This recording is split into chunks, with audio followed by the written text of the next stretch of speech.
আজকে আপনাদেরকে খুব সুন্দর একটা কথা বলবো, একদম সত্য কথা, একদম প্রতিটা মানুষের জীবনের কথা কিংবা আমার সাথে ঘটা কথা।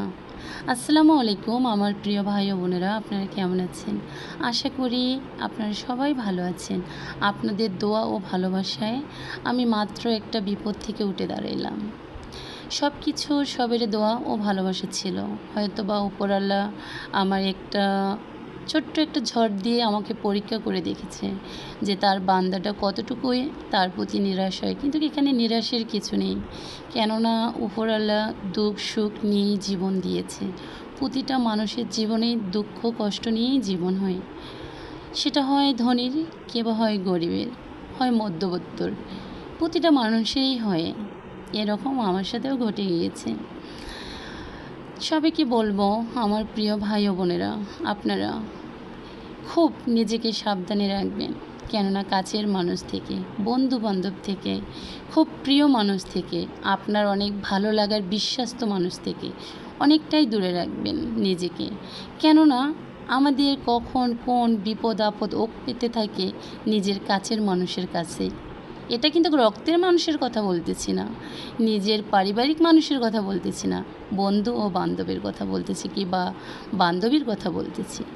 জীবনে পারলে যারা বন্ধু বান্ধব অনেক করে ফেলেন, তারা পারলে একটু কমাই দেবেন, সেটা আমার জোরহাত অনুরোধ থাকলো আপনাদের প্রতি।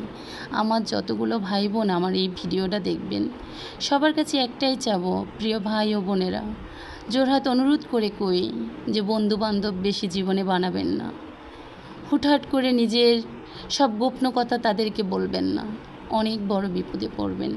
কেননা বন্ধু বান্ধব কখন শত্রু হয়ে যায় বোঝা যায় না, আর কখন আপনাদেরকে ছোবল মারবে এটাও বুঝতে পারবেন না।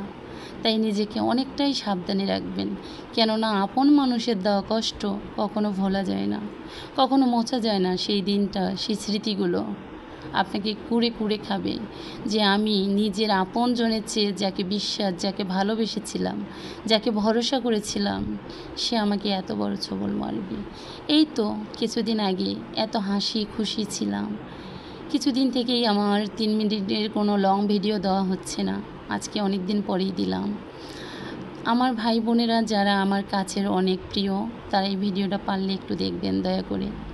কেননা আমি সবাইকে জোরহাত অনুরোধ করে বলবো, বন্ধু বান্ধব কমাই দেন ভাই, কমাই দেন বোন। দরকার নেই এই বন্ধু বান্ধবের, যে বন্ধু বান্ধব দুদিন পরে আপনার শত্রু হয়ে দাঁড়াবে, আপনাকে ছোবল মারবে, যে একটা কথার আঘাতে আপনাকে শেষ করে দেবে। দরকার নেই। যে ছোবল আমি খেয়েছি, যে পথে আমি নেমেছি, আপনারা নামিয়েন না। এত বিশ্বাস ঘরের মানুষ ছাড়া পরের মানুষকে করিয়েন না, কেননা পর কখনো আপন হয় না। আপনি আপনার কলিজাটা ভুনা করে দেবেন, পর কখনো আপন হবে না। তাই পর